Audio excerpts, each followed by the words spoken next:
What's up, everyone? Now in this video I'm going to do a comparison sound to these two microphones. Right now I am speaking on the Heil PR40 and it's a little different how I'm doing this. Now I got the gain set to 50 with this and I got it to 55. Well, once you put the settings on the Shure SM7B, it goes straight to 55. So that's how that works out on there. So on the settings for the Shure SM7B, it goes 55 dBs, and I put this on 50 just to see how the sound quality is between the two. So I'm gonna switch over to Shure right now. So now I'm talking on the Shure SM7B, right? Here's the thing. Let's do a somewhat price comparison between these two, right? This is $399, right? Right. This whole contraption costs as much as this almost, because Heil PR40, the microphone alone is $349. Shock mount, depending on where you get it from, $20, $25, right? Now, this little pop filter I got for it is $60. I got it from BSA USA. I may have butchered that, but I'll leave a link in the description below. And for that whole setup right there, it's just as much as this. So that's the difference between those two. Like right now, the price is pretty much the same for these microphones. If you want this little souped up little thing right here and the Shure, price-wise, you're going to spend about the same. So switching between the two, I don't know how it sounds, but like I said, the gain is a little different, and I kind of wanted to see, once I go back and edit it, to see the difference between the sound. And like I said, all this together costs as much as this, so pretty much on the same price point. Now, what is a good microphone, right? I've looked up, did so many microphone setups, tests, and all this stuff, right? I have the Shure SM7Bs. I have the Heil PR40 now. I've used the Rode Procaster microphone, which is an XLR microphone. The Electro Voice RE20. Now, I'm about to switch over. The thing is, for me, all these microphones I've tested and used, to be honest with y'all, I love the sound of the RE20. I just like how I sound with that microphone. It's similar to the Shure, like as far as a very gain-hungry microphone. Like when I look at the levels on the Rodecaster Pro 2, even though I'm talking in this microphone, it still don't peak as much as the Heil PR40. It just doesn't. Like I said, it's two different gains too. This is on 50, this is on 55. And you can still hear how soft this microphone is. I kind of like the sound of this microphone within the Rodecaster Pro. Like the Heil, it just, I don't know, it's just, you don't need as much gain as I thought compared to, you know, the RE20 in this. So I'm gonna switch back over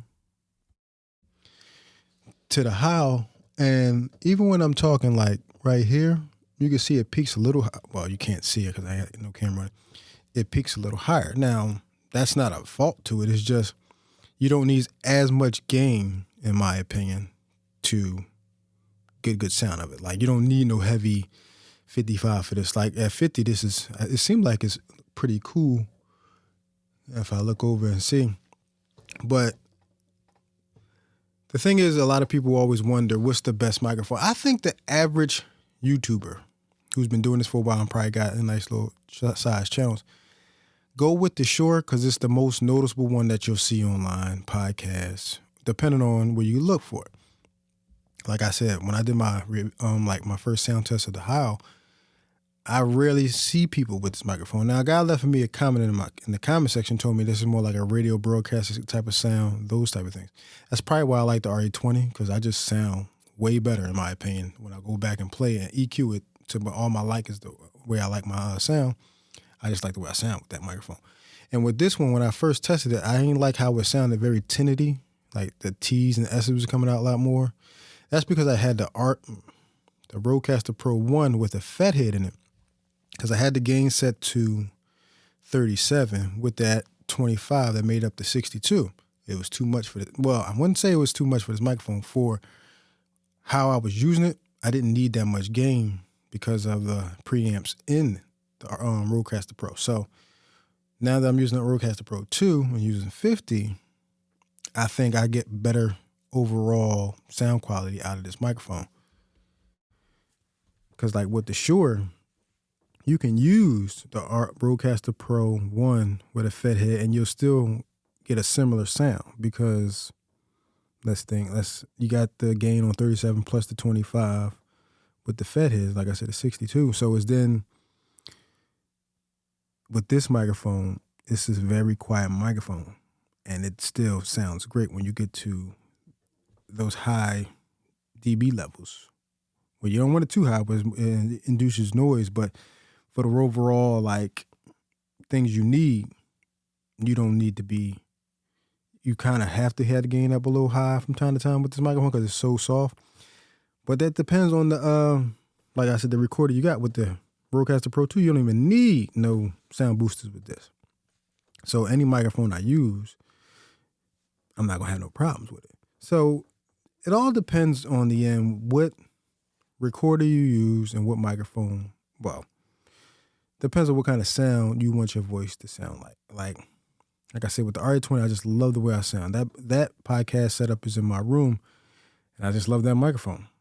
Now, like I said, the Heil is down here, and I'm going to keep that down here because ever since I kind of adjusted the dB gains and all work with it a little bit and play with it a little bit, I kind of like the sound of this microphone as well. And I'm going to keep this one down here. And like I said, I'm going to set up like a lounge type of area for a podcast with the Shures, because I could just plug and play with them. And that's the difference too, I would like to mention also. Like I said, this whole thing is about let's say $430, $440, right? This is $399 after tax, probably like $430. So probably pay a little bit more for all this together. But the reason why I always recommend this microphone for a lot of people is ready to go. Got a shock mount, got a windscreen on it, and if you got a certain recorder where you got enough gain to power this thing, you're good. But if you need a fed head or a dynamite or a cloud lifter, yeah, it's a little extra. But I would always go for the fed head because you can plug them up into recorders and just use it from there. And this way you ain't got to buy an extra XLR cable to use the cloud lift. That's just me. Like I always recommend this because it's pretty much set and ready to go. Like with the Heil, you just get the microphone. The plosives are heavy in this thing. So you try to talk into this with the plosives, stupid. Like, let me show you. With this windscreen, Peter Piper pitched the podcast, you barely hear any plosives with this thing. If you don't have any type of windscreen on it, crazy. So you need a pop filter for this. Shock mount is really up to the person because not this. I actually seen somebody with this. I forgot where I saw it, but he didn't have a shock mount with it. He just had the microphone and the windscreen. You can do that, but you never know. You swing your arm sometimes, you get a little goofy, boom. So, right, you have that type of situation. So when it comes to what's the best microphone, it all depends what kind of sound you're looking for. Like I said, I always recommend the Shure because it's set and ready to go. Plug and play. Yeah, you may have to turn the gain up depending on your recorder, but if you got a fed head, you're good to go. With the Heil, it depends on the sound. Like ever since I played with it a little bit more, I like the sound of it. I like how this looks. And I like the sound of this. Now, the Rode Procaster, when I first got the Rodecaster Pro, I got one of those, and it works pretty well. But that's another microphone that needs a cloud lifter as well because it's very low as far as the mic gain when I was using it. So when I used the cloud lifter, it boosted up and it sounded a lot better in my opinion. Depending on who you ask, it's all about your personal sound, how you want yourself to sound when it comes down to the end of it. For me, I've used it, and then I got my hands on the Shure and other things, and just my favorite microphone right now is the RA20.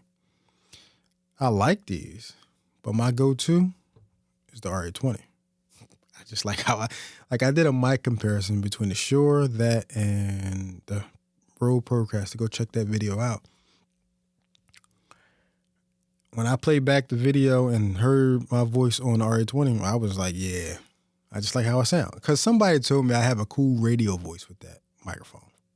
So I was like, cool, I'm going to stick with that one.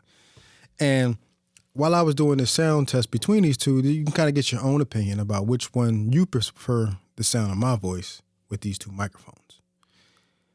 I always recommend this microphone, like I always said, because it's set and ready to go. With this, you have to get a pop filter.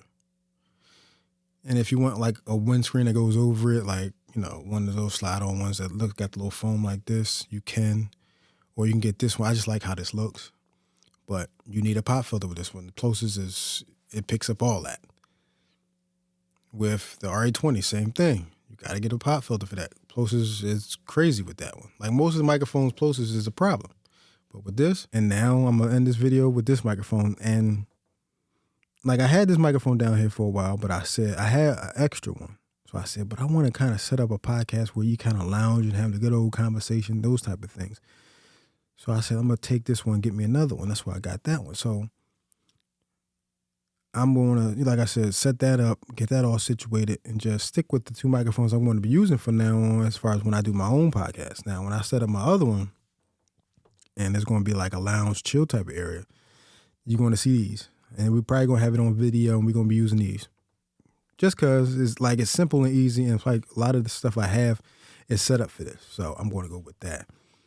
But anybody who uses a Shure, a Heil, RA20, Procaster, let me know in the comment section. And let's have a conversation about which microphones y'all prefer and which ones y'all like the sound of over the other.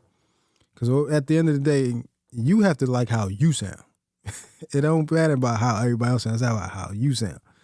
And maybe you don't have the money to get one of these microphones, and I get it. But like when it comes down to it, what are you using a microphone for? Like voiceover work, YouTube videos, gaming videos, tutorials, anything. What microphone do you use? Do you want a radio sound, or do you want a cool, well-toned sound with a Shure or something like that? It depends on whatever you want. So let me know in that comment section what microphones y'all like. And thank you guys for watching the video. Hope you liked it. Hope you enjoy. And I will see you guys in my next video.